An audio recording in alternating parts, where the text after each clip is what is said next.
I'll just read the translation because some misunderstanding, the wrong verse was written on the board. Translation: persons who are learned and who have true knowledge define sound as that which conveys the idea of an object, indicates the presence of a speaker screened from our view, and constitutes the subtle form of ether. Purport. Now I'll read that again. Usually I don't read it again, but I will, because you can listen carefully and try to absorb, because it's not so easy to understand. Persons who are learned, Hare Krishna. What's the definition of smell? Persons who are learned and have true knowledge define sound as that which conveys the idea of an object, indicates the presence of a speaker screened from our view, and constitutes the subtle form of ether. Purport: it is very clear herein that as soon as we speak of hearing, there must be a speaker. Without a speaker, there is no question of hearing. Therefore, the Vedic knowledge, which is known as Shruti, or that which is received by hearing, is also called Apaurush. Apaurush means not spoken by any person materially created. It is stated in the beginning of Srimad Bhagavatam, Tene Brahma Hrida. The sound of Brahman or Veda was first impregnated into the heart of Brahma, the original learned man, Adi Kaviye. How did he become learned? Whenever there is learning, there must be a speaker and the process of hearing. But Brahma was the first created being. Who spoke to him? Since no one was there, who was the spiritual master to give knowledge? He was the only living creature. Therefore the Vedic knowledge was imparted within his heart by the Supreme Personality of Godhead, who is seated within everyone as Paramatma. Vedic knowledge is understood to be spoken by the Supreme Lord, and therefore it is free from the defects of material understanding. Material understanding is defective. If we hear something from a conditioned soul, it is full of defects. All material and mundane information is tainted by illusion, error, cheating, and imperfection of the senses. Because Vedic knowledge was imparted by the Supreme Lord, who is transcendental to material creation, it is perfect. If we receive that Vedic knowledge from Brahma in disciplic succession, then we receive perfect knowledge. Translation, Tamil. Every word we hear has a meaning behind it. As soon as we hear the word water, there is a substance, water, behind the word. Similarly, as soon as we hear the word God, there is a meaning to it. If we receive that meaning and explanation of God from God Himself, then it is perfect. But if we speculate about the meaning of God, it is imperfect. Bhagavad Gita, which is the science of God, is spoken by the personality of Godhead Himself. This is perfect knowledge. Mental speculators or so-called philosophers who are researching what is actually God will never understand the nature of God. The science of God has to be understood in disciplic succession from Brahma, who was first instructed about knowledge of God by God Himself. We can understand the knowledge of God by hearing Bhagavad Gita from a person authorized in the disciplic succession. When we speak of seeing, there must be form. By our sense perception, the beginning experience is the sky. Sky is the beginning of form, and from the sky other forms emanate. The objects of knowledge and sense perception begin, therefore, from the sky. The chapter is titled Fundamental Principles of Material Nature. It's not very easy to understand. Prabhupada has given quite extensive purports to each verse. If we consider the average length of Prabhupada's purport, the purports in this section are probably longer than in most sections.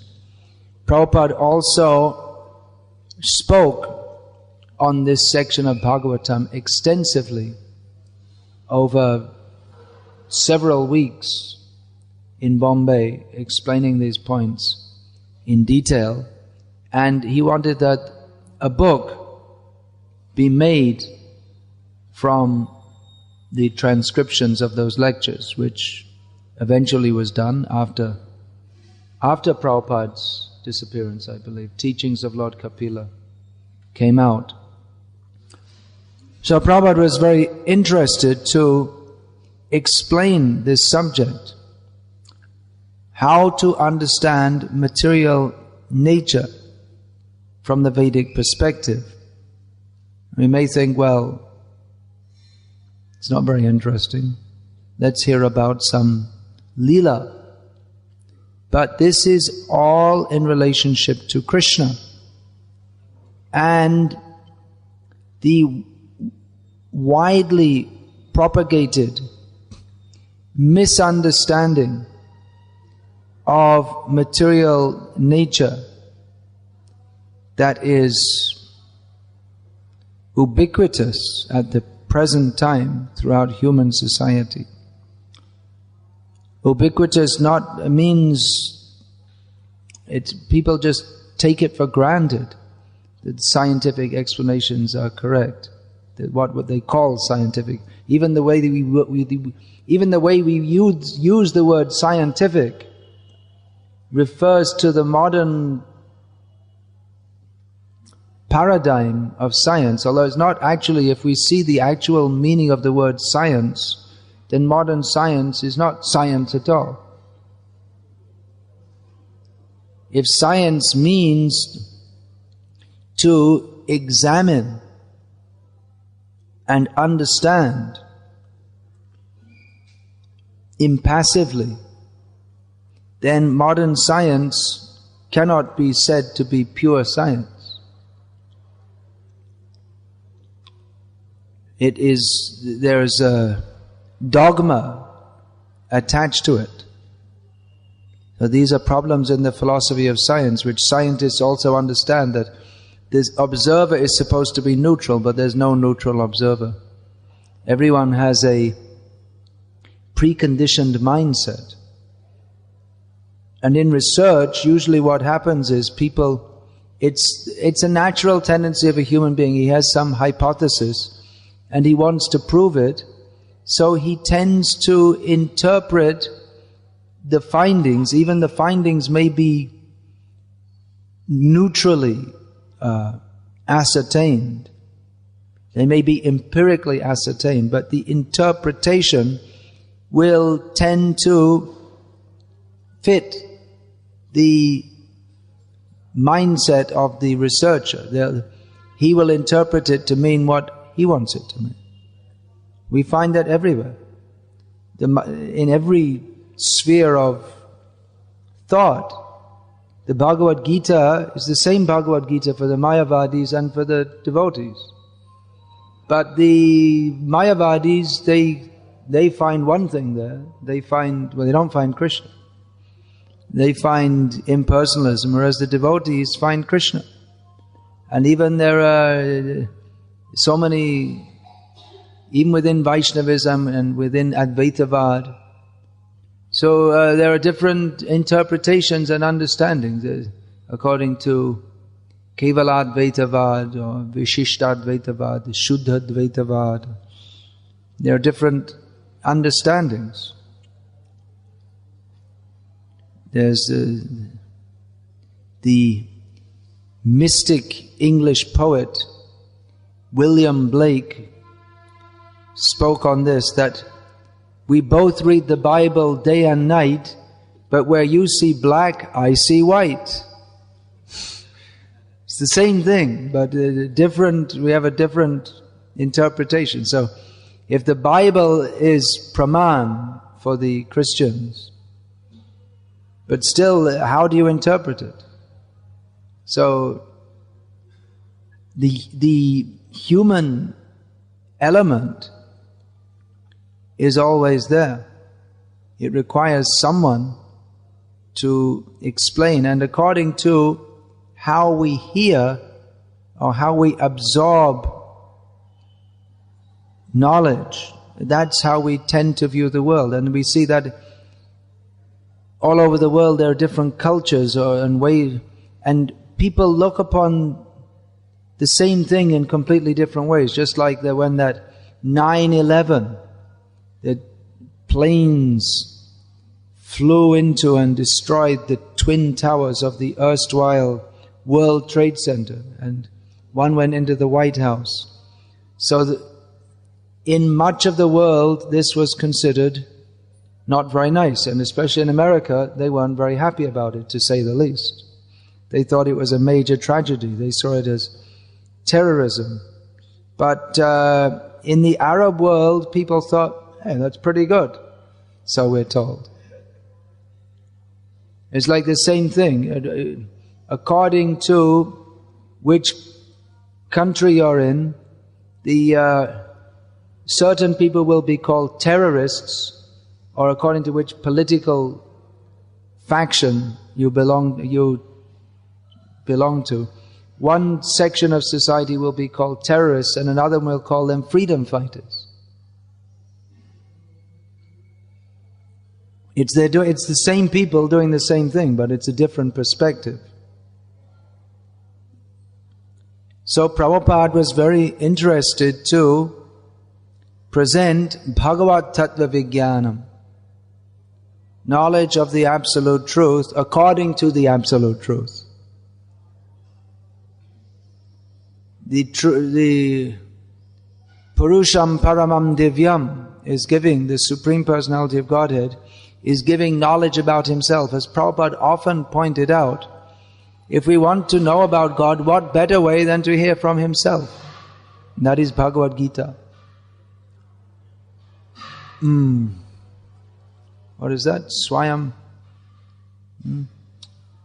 Gita Sugita Kartavya Kimanya Ishastra Yaswayam Padmanabhasya Mukha Padmad Vinisritat. This Gita should be recited very carefully. What need is there to study in detail so many other scriptures? Because this is directly coming from the mouth of the Supreme Personality of Godhead. So, Bhagavatam and Bhagavad Gita, they have the same purport. Actually, all the Vedas have the same purport. That Vedaishcha sarvam ahameva Vedaha. All the Vedas, they lead toward Krishna. But at the present time, people, they do not accept Veda as Praman. They think modern science, that is the topmost Praman, so much so that people in India who are scientifically minded yet also with some inclination toward Ved, they like to show how the Vedic knowledge is in accord with modern scientific knowledge. As if to show that, well, if it fits with modern scientific knowledge, and that shows it's okay. But rather we would say if the scientific knowledge fits the Vedic knowledge, then we can accept it, otherwise not.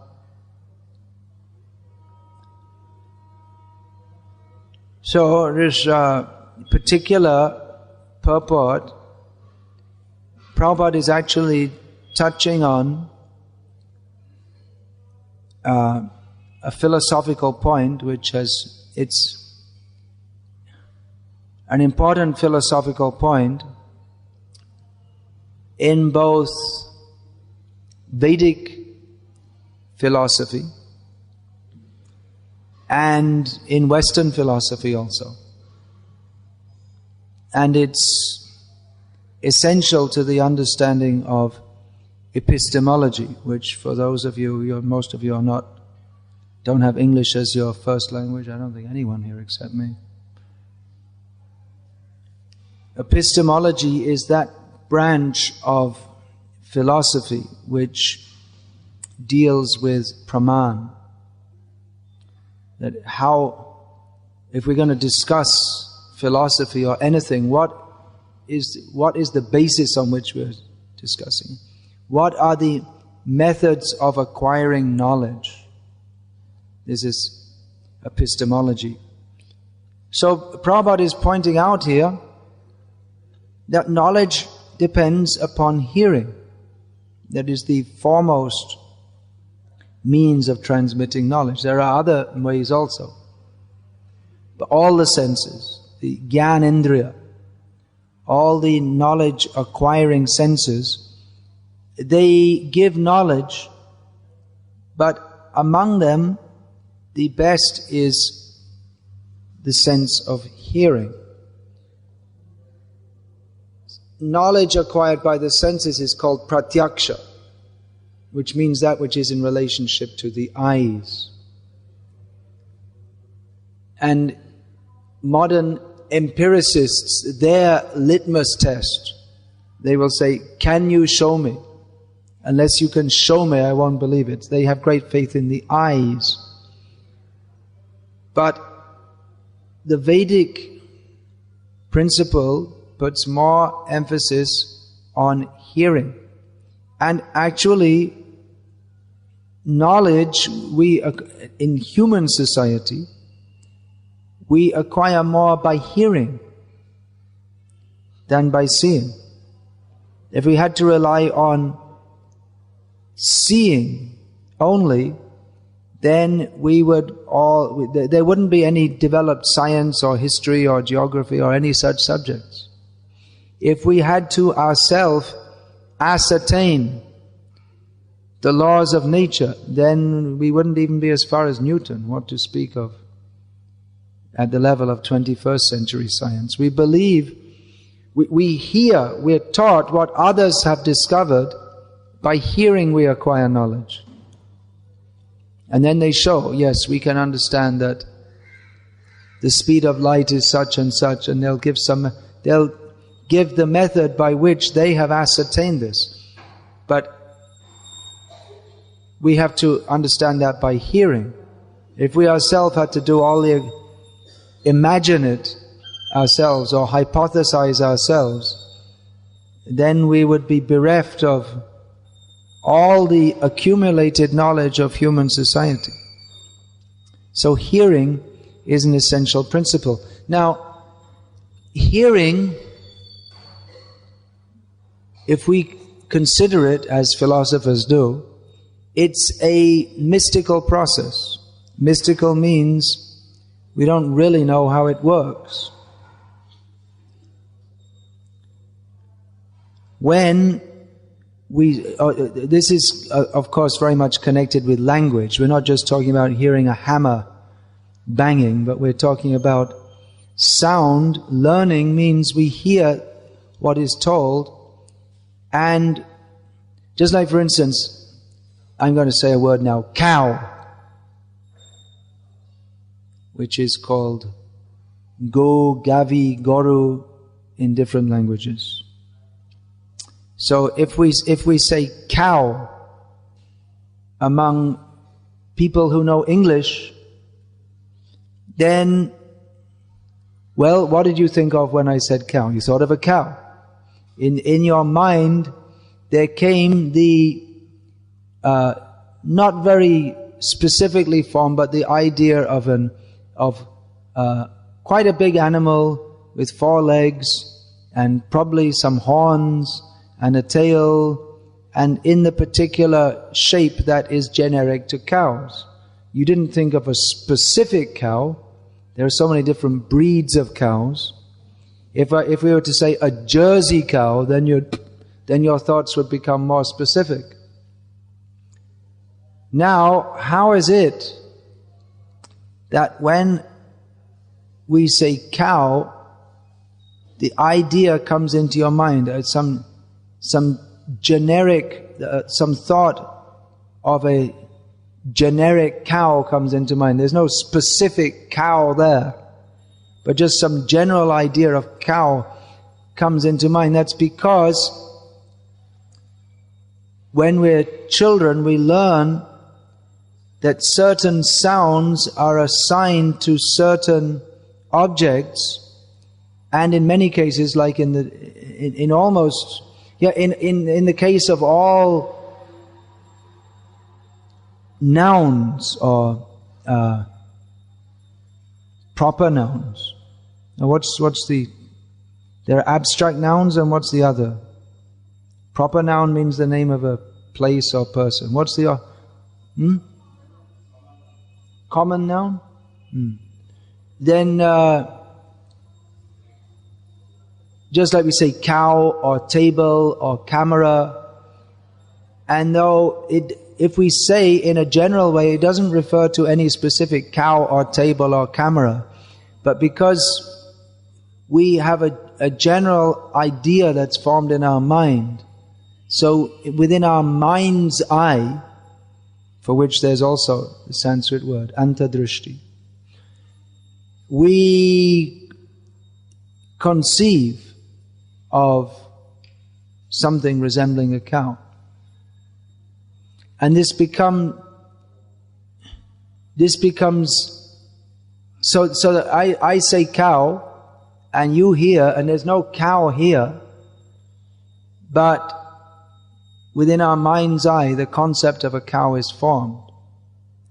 And when we move to abstract nouns, and when we're talking about qualities, for instance, we're talking about humility, patience, anger.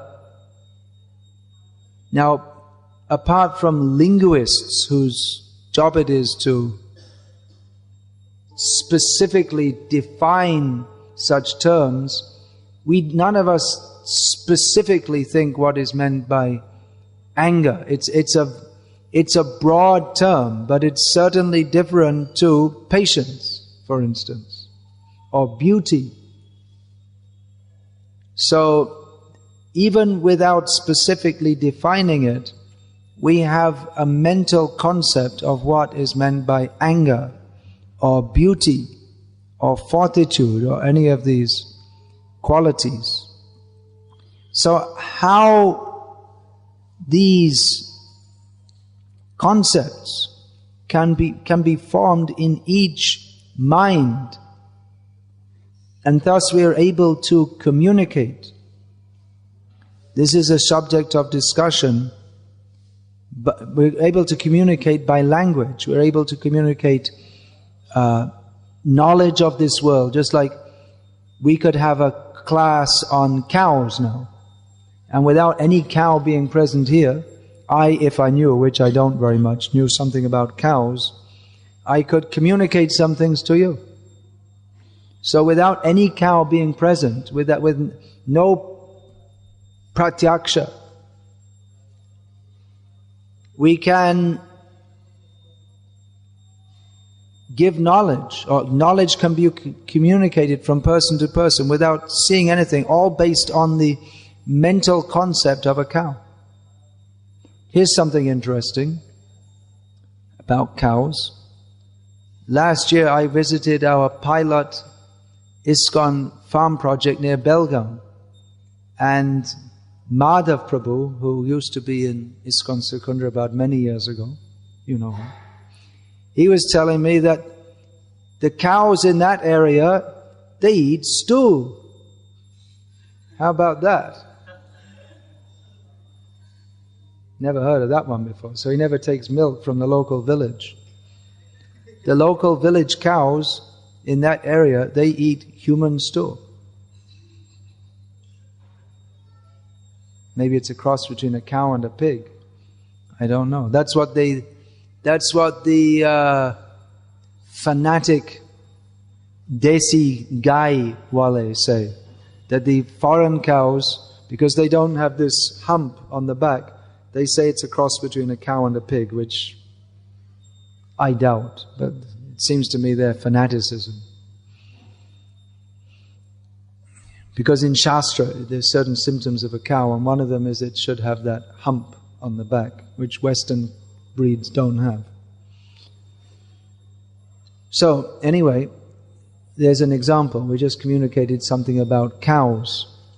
There's no cow here, but you learn something about cows. Not a very nice thing. Today's a bad day for goats, and a good day for goat eaters. It being, what's it called? Bakri Eid. Day for cutting the bakris. Poor cows, poor goats. So, how language, even even subtle concepts are communicated from one person to another just by sound. And even very subtle feelings can be communicated. Poetry is the art of expressing feelings. Poetry. Prose writing is more about expressing facts, even if it's imagined facts, like in a novel. But poetry is the main purpose of poetry is to express feelings which are very subtle. But that is the art of a poet. That by making sounds, and even those sounds, they're not even manifest as sound, but they're manifest in writing. So that is communicated from one person to another. Now, here's a whole huge area of philosophy, and I only touched the surface of it. But there's a whole school in modern philosophy. That means it's come up since about the 1950s. What's that called? In which they interpret deconstructionism. Came from France. Where else? The land of Sartre and all these crazy philosophers. Their idea is that you take any writing, can be poetry, prose, whatever, and you deconstruct it. That means you take apart the sentences and you assign to it the meaning that appeals to you. I mean, I'm only very basically stating this. There are different schools of deconstructionism. But the thing is that they do so without any reference to what the writer intended to convey, which is nonsense.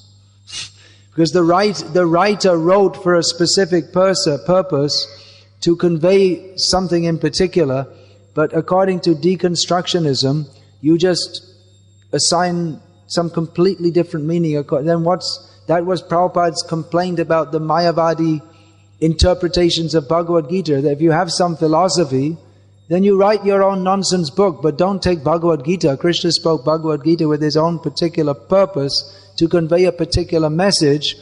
But the Mayavadis, they're the original deconstructionists, because they want to say that, well, Krishna said this, but actually it's something else. Then why bother with Krishna? What's his authority? If you have something better to say, then write your own book. It is not to Krishna, not to the person Krishna that we should surrender, but to the unborn impersonal within Krishna. But Krishna didn't say that. And even the Dr. R.K. philosopher who said this, he himself admits that Krishna didn't say this. He says, because Krishna says, surrender unto me, and he says, not to the person Krishna. So he admits that it's not what Krishna says, that he's giving his own interpretation. But they say that scripture is up to your own interpretation. And sometimes people ask that, they talk like this. They said, well, I didn't read this interpretation of Bhagavad Gita, but I read Chinmay's interpretation and this Chaitanya, what's his name? Sundar Chaitanya's interpretation, and Gita Makarandam. It's all his rascal interpretation. I don't know, I don't read Telugu, but I'm sure it's rascal, even without reading it. So, they presume that Shastra is something which you just take it and you interpret it and you apply your intelligence in your own way, and whatever comes up in your mind, that is it. That is the truth. So, I remember myself, I was so glad when I got Prabhupada's books that, at last, someone just straightforward, not this going round and round in circles, dreamy, this all vague terms which which don't really mean anything. The divine luster merge into what does it all mean? And talking all these vague talking about beauty and truth, but nothing you can get a hold of, nothing practical. And Prabhupada comes and says, Krishna is the Supreme Personality of Godhead. We all have to surrender to Krishna. At last. But the Mayavadis will say, oh, that's just a very low platform. You come to the higher platform where everything is vague and unclear and wishy-washy and it's all just dreamy. But then why bother with Shastra at all? Shastra has a specific message. Then why, if you're going to interpret it this way, that way, then why bother with Shastra at all? Then you just say your own thing. This is what Prabhupada, he pointed this out. In his introduction to Bhagavad Gita, Prabhupada writes that one should at least theoretically, if one is going to read this, accept Krishna as the Supreme Personality of Godhead. Because if Krishna is not an authority, then why bother with Bhagavad Gita anyway? If you think it's just a book, that it's just a book among so many other books, then why bother? Just like when Prabhupada was first lecturing at 26 2nd Avenue, someone asked him, he was lecturing on Bhagavad Gita, and someone said, well, maybe next week you're going to speak on the Tibetan Book of the Dead. As if you can take this book or that book. That was the hippie, eclectic, neo-Mayavad idea that, well, you read a little bit from the Bhagavad Gita, and you read a little bit from the Tibetan Book of the Dead, and you read something from Alan Watts about Zen Buddhism, then you read something from William Blake, I mentioned before, he's some mystic English poet, and then you take some LSD, and then you have some realization. And this is called spiritual life.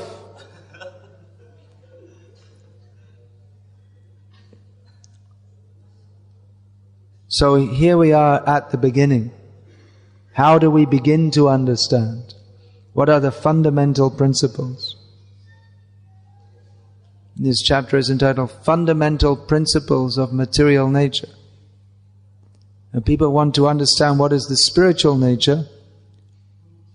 They want to jump up. But we cannot understand what is the spiritual nature without first understanding what is the difference between material and spiritual, and what is the relationship between material and spiritual.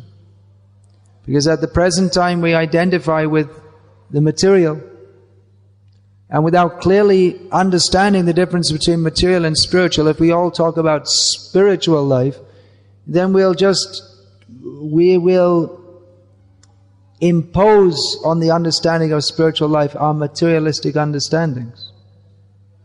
That's why personally I feel there's all this interfaith, and it's mostly all just a complete waste of time or worse. Because people are going, they talk about God, spiritualism and this and that, but when they say God, what do they mean? When they talk about spiritualism, what do they mean? First of all, we should define and understand. We can talk about God with someone, but then if he goes home and eats some beefsteak or whatever, then where is his understanding of God? He's not qualified to speak. Or if you think that, mostly they say God is undefinable. They don't want to define him, because if he's defined, then you have to surrender to him. So they prefer he remains undefinable. Well, they're talking about God, but then who is that person? People are talking as if they know something, but they haven't even asked the right questions to get the right kind of knowledge. King tam Brahma, kim adhyatma, king karma purushottama. These kind of questions Arjuna was asking to understand What is material? What is spiritual? What is the relationship? How to understand this? We say by hearing. Here's but that what kind of hearing? And then the hearer has to be in contact with that transcendental sound. Then you may say, well, it's only some vibration on our ear drum. And we go inside the ear, there's some fluid inside the ear plus some space. And if you look at the ear, it doesn't look very spiritual. It's pretty grotesque, actually. So how can the ear be the medium for conveying that which is spiritual? That's why these so-called spiritualists, they say, well, it's all feeling. You just have to feel it. And when they say, when you corner them philosophically, they just say, words. It's all words. Words have no meaning. They'll go on talking nonsense, but then when you point out they're talking nonsense, they say, well, ultimately it has no meaning, which means that they admit that it's nonsense. But they want to say that what you are saying is nonsense. But we say no. That the sounds that are coming through parampara, that is the transcendental sound. What does that mean? The transcendental sound, what reaction can that have with the eardrum, which is formed of matter? So all these questions have to be addressed. This Parikshit Maharaj, he asked this question. That became the basis of the prayer, of the recitation of the prayers of the personified Vedas. That the transcendental sound coming from the transcendental person can be made available, accessible to even to the conditioned soul, if he is favored by the mercy of the Supreme Person. Then that transcendental sound, transcending the conditions of mundane ether, mundane eardrum, and mundane conceptions, can penetrate, pidyate hridaya grantis, chidyante sarva sangshayaha, can penetrate the material coverings and awaken the soul, who is the person who is to hear the transcendental sound. So these are great topics. Actually, great topics means vast topics. This epistemology, we would think that's the beginning of philosophy, to ascertain how we can attain knowledge. But even to discuss epistemology, we already have to accept some axioms. If we're going to discuss how to attain knowledge, well, first of all, what are the parameters of knowledge?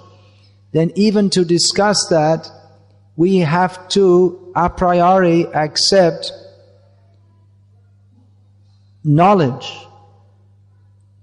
That if we're going to discuss how we can ascertain knowledge, then even by discussing, we are accepting that the process of discussion is valid, and that by expressing various theories, that we have accepted the linguistic process. And when we say, even when we say knowledge, how to attain knowledge, there may be a difference of opinion of what knowledge is, even when we're discussing about how to attain it. But there is even two people who have completely different theorems of the nature of reality. When they're discussing how we can attain knowledge, both of them, by using the word knowledge, they both, even they have a difference of opinion of what is the nature of that knowledge, but what is the basic understanding of what knowledge is, they both have that. Otherwise you can't begin to discuss anything. So actually epistemology is not the first subject. To discuss anything, there must be some basic axioms accepted. So, and ultimately epistemology, it comes down at some point to faith. Faith must be there. First of all, we have to have faith that there's knowledge, there's something worth knowing. And then there are some philosophers who say, well, there's nothing worth knowing, there's nothing, and that's it. Nothing worth knowing, nothing not worth knowing, just nothing. Shunyavad. But even to say nothing, you have to have a concept of something to think of nothing. You just can't think of nothing, it's not possible. And they try to evoke thoughts of nothingness by giving the idea of the sound of one hand clapping. And you're trying to, one hand. It doesn't work. So, of course, you could clap it against someone's head. It's possible. So they try to evoke consciousness of nothingness. And in fact, in Shunyavad, or Buddhism or Jainism, they have elaborate philosophies describing the nature of nothingness. And there are different theories of nothingness, so they argue among themselves over the nature of nothingness. But in the end, it all comes to nothing.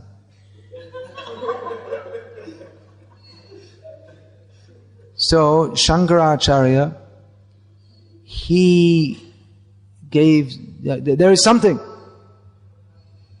But Shankaracharya's idea of something wasn't very different to nothing. It was just nothing with a name, that's all. No form, no sound, no direction, no feelings, no interaction, but it has a name, Brahma. That's all. And even then, but even the Buddhists and the any system of philosophy, they have to have their epistemology, which the Vedic system is that the ultimate praman is Veda, Shabda, hearing. But that's also, pratyaksha is also needed. It's not that we say pratyaksha is defective and anuman is defective.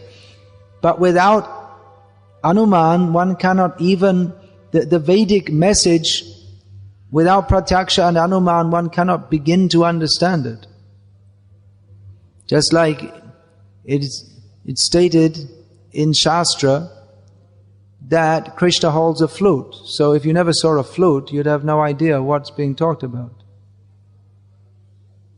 Or if Anuman means hypothesis, so if we say that Krishna has, or the Krishna's Bahiranga Shakti is an expansion of his Antaranga Shakti. So we're talking about subtle matters, which is not to be seen.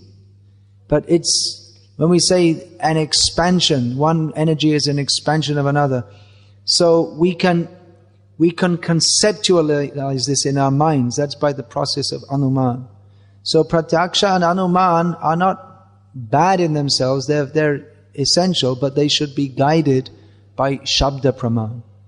In and of themselves, they are defective.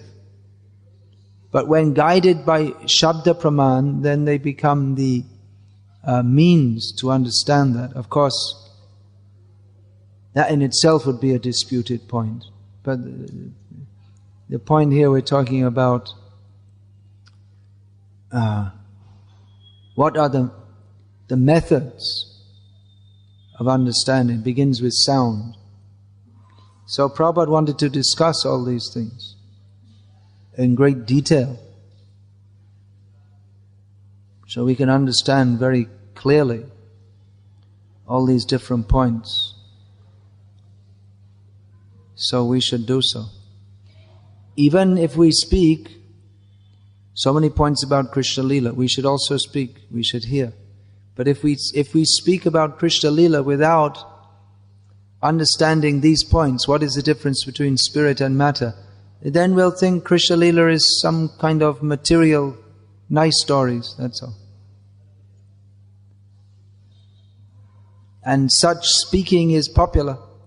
People like it because it entertains them. But it may not help them very much unless they have a clear understanding of what is the difference between spirit and matter. Any questions? Yeah, use this mic. Harish, there is argument that everything is... Speak into the mic so the sound's amplified. Everything is within the mind, these conceptions. The eyes, they give information to the brain, and within the brain it is manipulated. Okay. And what we hear, it that's is within good. the Then brain. we don't need to feed you anymore. You can eat mental cheese. You can eat mental chapatis. If everything's in the mind,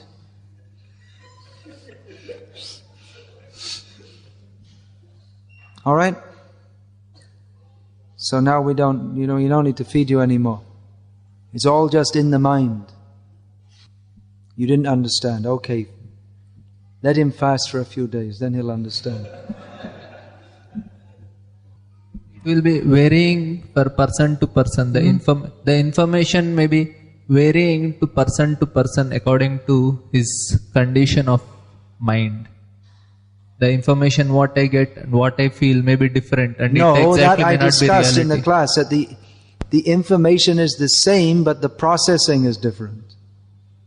What I see and what you see, of course we can't prove that, but we presume by the interaction, by the way we interact, that we see the same thing. Just like if I ask you, go and ring that bell, and then you walk over and you ring it. That means that when I say bell, and you understand the same thing, and when I say ring, you understand the same thing. So it's the same. We can presume that from this that it's this. People receive the same information, but they process it differently according to their different mindsets. I discussed that in the class, that point already. Hare Krishna. This class is finished and you can all go and take prasadam, but not you. You can think about it.